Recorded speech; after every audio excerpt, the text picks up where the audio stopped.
Hello and welcome to the Passenger Seat Podcast, a podcast designed to fill your passenger seat with chat about classic cars, all recorded from my 1968 Morris Minor Peggy. I'm Becca and today I'm going absolutely nowhere. I'm sat on my driveway in Peggy because unfortunately after recording the podcast last week I fell quite ill and I ended up testing positive for COVID. So we're still at home. Isolating, keeping ourselves nice and safe. But I really wanted to get this podcast out to you guys this week because I'm really pleased with it and I'm hoping you're going to find it really interesting as well. So we're sat on the driveway recording the intro so that you can see the next part of the podcast.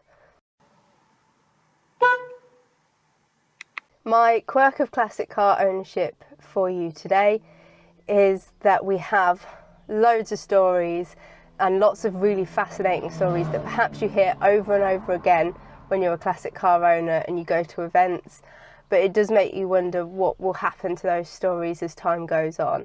And that was really one of the reasons that I wanted to start my podcast, was to try and record some of these stories that I'd heard, some stories that I remember hearing again and again and again whilst growing up going to car events, and I wanted to try and document some of those for other people to hear and for kind of them to be remembered for longer than perhaps the people who have been telling these stories for the past 10, 15, even 50 years, so that these stories might outlive them. I've got a background as a bit of a historian with my undergraduate degree, and so that's really appealed to me when I've thought about making this podcast. So I had a bit of a think before I went to the Singer Owners Club National Weekend about how I might be able to try and incorporate more of those sorts of things into the podcast going forward.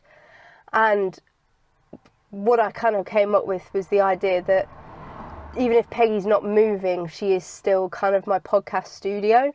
And what would be really nice is that when I'm at events with these sorts of people that perhaps it would be really difficult for me to meet up with and take for a drive, I invite them to climb into the back seat of Peggy and tell me some of their stories about their time with classic cars, or for them to tell me about what got them into classic cars, and tell me about some of the cars that they own there and then, and also what they're thinking about the event that they're kind of at.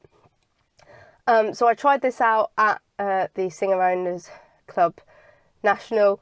I wanted to do it there because that was the events that I grew up going to and hearing those stories in the first instance, and because I knew that those guys would be really helpful and interested in getting involved, and I wasn't disappointed. I got two really good interviews with Arthur Mitchell, who is the chairman of the Singer Owners Club, and with Gifford Wright, who has been the editor for the club magazine for a really long time.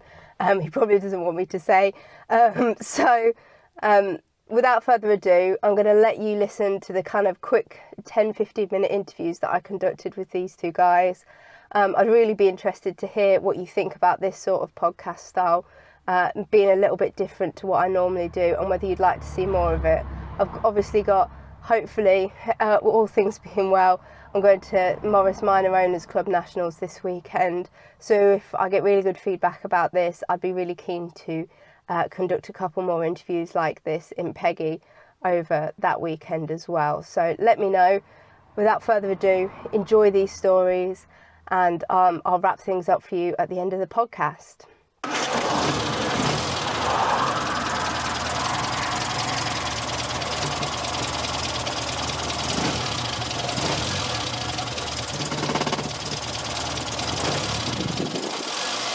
Hello, and we're here with Arthur Mitchell, who is the chairman of the Singer Owners Club. And we're on the field actually doing something a little bit different today. And all the cars are further up. We're down in the non-singer section because they very kindly allowed anyone who's in the club and has other cars to come along as well if their singer's not on the road or if they're currently using another car. So we're tucked away quite nicely, but you might hear the buzz of a few people enjoying the cars parked around us. So we're going to talk to Arthur today about what got him into singer ownership and his enjoyment of these sorts of weekends. But we'll start off with what got you into the singer ownership.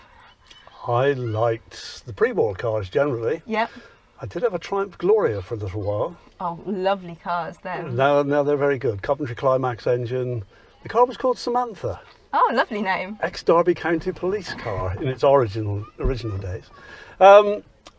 That didn't quite work out for various reasons. And there was an advert in the Western Morning News, I seem to remember, down in Plymouth and Devon and Cornwall, for a singer that needed a bit of work. And I went to look at it, and it was in Kingsbridge area. Yeah. Arrived at this farm place, to be greeted by a Great Dane dog that immediately put its paws on my shoulder. And I'm 6 foot something. Yeah. A very large dog. I did buy the car. It was a chassis, a pile of bits and pieces, had the wrong engine in it, and bits of bodywork, not very much else. I went to college. I think I was about 15 or 16 then. I went to college. That one languished. I went to London working, teaching. I eventually bought another one, and that one got pushed back to one side. So I actually never did restore that car. All these new toys come in, and you end up kind of pushing one to the side. Shocking. To the side. So I ended up restoring another Singer, 1934 Sports Saloon. And that one did go and did get restored and did get used lots and lots. And about 20 years later, a friend finished the other car off, which is rather nice. I'd done an engine, I'd done a chassis, bits of the bodywork. And it was nice that you got to see it when it was done as well. It's still got it, it's lovely, and it's beautifully done. And it's lovely, I imagine you've had a drive in it. And no, I must do that one though. Yes, you should, absolutely, just to kind of finish the story off. That's right. So how many singers do you have now? It's easy to say too many, but it's actually 5, and they're all pre-war. Oh, wow. Yes. But there's one up for sale at the moment? I'd prefer to get rid of 2. 2, okay. Brilliant. So what's the kind of the fleet at the moment sitting as? The 34 Sports Saloon, which I've had for about 40 years. Yep. The 36 one that you were photographing earlier, the blue one, the 4-seater Sport. There's actually 2 36 Le Mans. One isn't finished and the other one is up and running and all nice. And then this huge thing that my daughter calls the Taxi. A big 1.5 litre, huge black, totally unrestored, totally original. That's the oily rag, isn't it? I love that one. I remember when you bought it to Kim Bolton. Yes, I did. And yeah, it was really lovely to see. And I think that was kind of the first time I'd seen a singer like that and that big. And yeah, really, the really usual brilliant. reply is, I didn't know Singer made cars as big as that. Yes. It's huge. Yeah. I mean, it even next to a Senior, it looks pretty big. It does. It does. So what's attracted you to pre-war cars rather than the later stuff that Singer did? I had lots of the root singers, as you might term them. I had 2 Chamois, a Gazelle, and various other bits and pieces, and I've always stayed for some reason with the pre-war cars. Yeah. Just one of those things. I find them simpler to work on. Yeah. You've got a hankering after them. You use the correct size spanners. Yeah. Yeah. Whitworth spanners. And there's and the thing with Singer is that even though you've got a lot of pre-war cars, they made so many little changes between every year, even on the same make.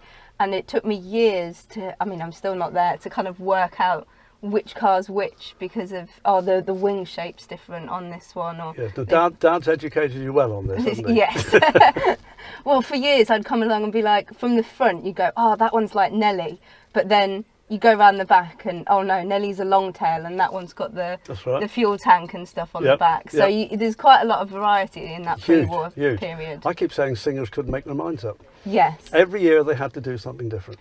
And I mean, I'm sure it made great variety for consumers at the time. Possibly. But it makes it difficult when you've bought one now to get the exact part that you need for your year. Very much. But it makes it complicated, and little changes every year, little bits and pieces. Yeah, made it difficult. Absolutely. And so you've been here all weekend. Were you here from? Do you do Wednesday onwards? Wow. So you've been here all weekend. So you're probably exhausted by that. It's getting tiring at the end of the afternoon, yes. What's been kind of your highlight of this sort of weekend? It's the friendship of the club. It's all those people gathering. Every day a few more arrive. Yes. Until today, when you've got the show, everybody static, whereas for the 3-4 days we've been driving around the countryside and visiting places and museums and absolutely, railways and whatever else. So we only came from Friday evening onwards. And yesterday it was really great to kind of catch glimpses of people and, oh, hello, I haven't seen you for ages and stuff. Oh, 3 years. Yeah, well, yeah. COVID. What's that word? Are we allowed to use that word? Yes, yeah. I don't think it's been banned on YouTube and Spotify yet. But absolutely. It's been so long since you've seen people, and so you catch people, or you might get the joy of following them on the route maps and stuff. Yeah. But then, having the sit down on the Sunday and being able to kind of just... Oh, yes. And the gala dinner last night is a good opportunity to There was a lot of chatter, wasn't there? Yes, yeah, and catch up with people and meet new people that you didn't realise that That's you right. knew. Yes, No, yes. Good. And how long have you been coming to Nationals? Can you remember your first? Well, I came along probably to learn about the car when I was rebuilding that sports saloon. It's a good place to learn things. It is, So you go along and pick people's brains, and I think I took a chassis the first time with bits of wood on it and an engine. And the first bit of advice I had was the shock absorbers on the back, you've got them upside down. Little things like that. It's great, it works. Yeah, with your first time in the car, you wouldn't know. Yeah. Yeah, Just brilliant. took the chassis on the trailer, took it along, never even took it off the trailer. Yeah. It sat up there, people could look at it. Yeah. And that's the advice. Give you the advice that you needed. Yeah. Brilliant. Yeah. Well, thank you very much, Arthur. That's right. And hopefully we'll get a few other people in the car to have a little chat as well, just to give you an idea of kind of what the club's about and what people have been enjoying this weekend.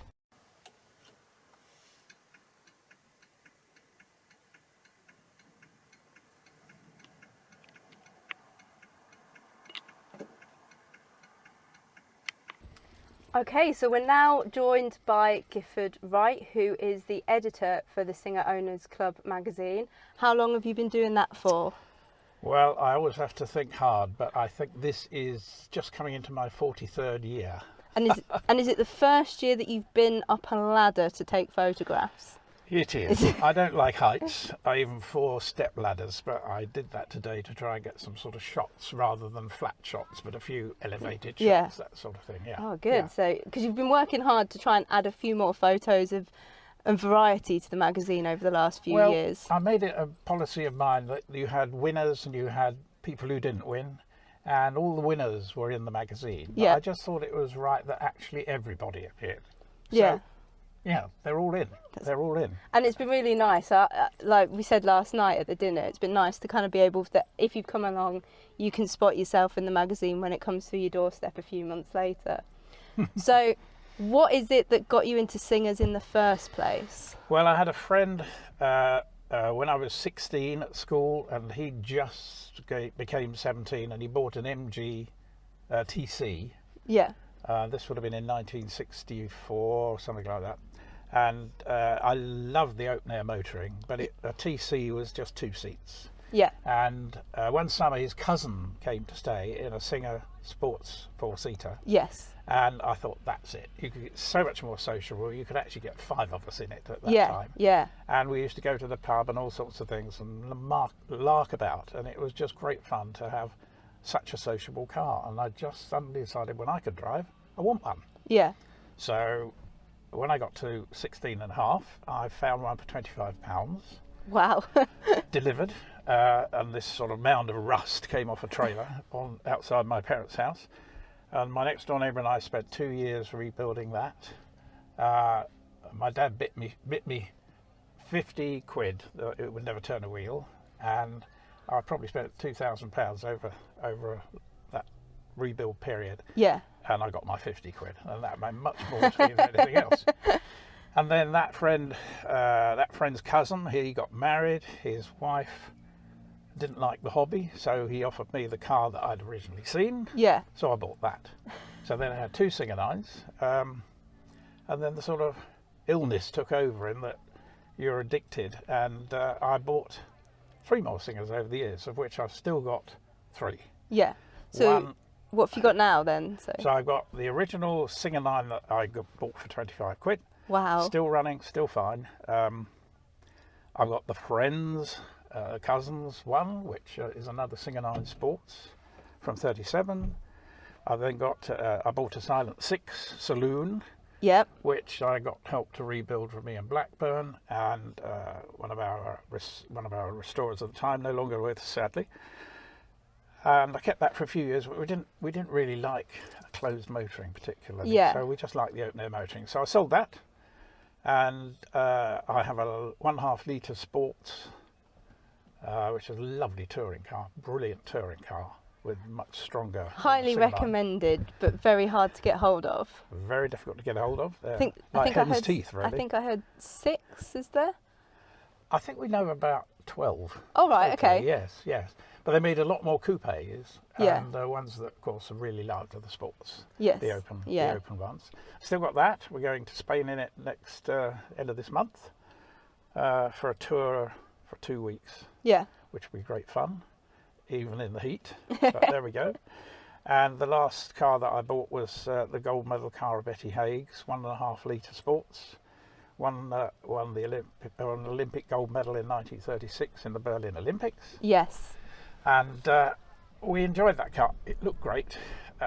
We enjoyed going out and about in it, but we could never go far because it was so uncomfortable, because I'm a big guy. Yeah. And it was built for shortish people. Yes. Because the engine was moved back about 7 inches from the Singer 9, and my knees were sticking into the steering wheel. The rest of the steering wheel was in my tummy. We'd moved the seats and had them bolted down as far back as we could.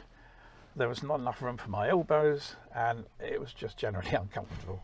And although it had a lot of prestige, that car, it was in fact uncomfortable. So we decided reluctantly that it would have to go within the next 2 years, and I met a French guy who I helped find a Singer 9 engine where we live in Caterham in Surrey. He came over from France, looked at the 1.5 litre gold medal car, and he said, one day I must have this car. And I said, well, I'm going to sell it in 2 years' time. So he asked me what the price would be, and I told him, and then he gave me a 10% deposit there and then. Wow. And he said, when can I come back for it? I said, well, actually, it's quite busy in this garage. You could come back for it next month if you want. And he paid me the balance a week before he came to collect it. Very honourable French guy. And he's had some technical problems with it since he got it, but he'll get it all sorted. He's quite a good engineer. He has 41 motorbikes in his cellar, this French guy. So he's got a little bit about mechanics. Yeah, he's got lots of experience. Yes. But it's such a cool car to have owned. And it was really wonderful because you used to bring it to shows quite a bit, and I saw it so many times. Yes. And to hear the story of Betty Haig and see the car, it was really. It was a very emotional car. Yes.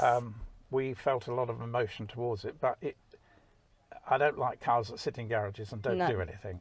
If we have a car, we use it, and we didn't use that because we just didn't get enjoyment out of it, because it wasn't enjoyable to drive. And the thing is, you know that it's gone to someone who had that emotional reaction to it and is going to get the use out of it, and that's the important thing, really. And on the day he came to collect the engine that I'd found him, he said, could we have a drive in it? So I said, yes, happily, but you can't drive it, I'll have to drive it. And it was really going well at the time, and I shot off down the road with it. He could not believe the power from the 1.5 litre unsupercharged engine. 3 carburettors on that model, of course, and overhead cam, and he just couldn't believe the power in it. And that made him even more certain he wanted it. Oh, brilliant. Yeah. So how long have you been coming to national weekends? Oh, I think the first one was 1968. So I was about, this will give my age away, won't it? I think I was about 19 at the time or something like that. So yes, 68 it would have been. So and what is it that you enjoy about the national weekends? National weekend itself, just our friendships. You know, the people we know here. Yeah. And it's been nice that I've spotted quite a few... I get emotional thinking about it. You know? It's been quite nice that I've spotted quite a few new people this year. Yes. And they've been so enjoyed how much they've been welcomed, because I've tried to catch up with a few of them, because I've seen them from Instagram and Facebook groups and stuff that you've got. And it's been good that they've felt so welcomed alongside the people that have been coming as long as yourself. It's a people club. You know, we're here to praise a particular model manufacturer that hasn't been around for 50 years. And why are we all so fascinated by this hobby? I don't know. It's the people. And we've always made sure that the ladies are well looked after. They must enjoy our weekends and so on as much as we do, which is why there's so many of them here. It's not just a gents club, that sort of thing. Yeah. It's very much a families club, and you see the number of families that are here today. Yeah, yeah, absolutely. And hopefully that means the next generation will be interested in cars. Some of the people I've talked to today, you know, this chap here with 2 sons, and they both sort of want to be in the motor industry, and they just want to work on old cars. They don't want to work on modern ones. Yeah. Which is always encouraging. Good. Yes. And what's been your highlight of this particular weekend? Well, I suppose the dinner last night, Saturday night's dinner, was great fun. Yeah. I'd take a photograph of every table, and we had about 120 people last night. It was a big turnout. 12 tables of 10, and the rapport that you have with those people, is rather special. Yeah. So I always enjoy that dinner. I must commend the seating plan, because we ended up sat next to a family that we didn't recognise the names of, but turned out had lived down the road from us when we'd lived up in Chester. Really? And had known the family and stuff, but we didn't realise who they were on paper. But then when we got there and started talking to them, they were like, "Oh yeah, no, we remember." So it's very well thought out. You end up speaking to people that you might not realise you know, but yeah. Well, the seating plan's always quite a special thing to do. I don't do it personally, but we all get asked, you know, about this, that and the other when we sit down and talk about it in advance. And it's really quite interesting how we try and mix them. We don't let cliques form and that sort of thing. You know, we just make sure that everybody's going to have a good time. And when you listen to the row at the end of the evening going on in that room, you know that everyone's had a great evening. So. Well, it's been great to speak to you, Gifford. Thank you very much for clambering into the back of the Morris Minor. It'd be more interesting clambering out. I suspect. Hopefully it's been almost as comfortable as Betty Haig's Singer. Much more. Oh, brilliant. Well, I'm going to get that printed and put on the front of the car now. More comfortable than Betty Haig's Singer. That's it. Okay, thank you very much.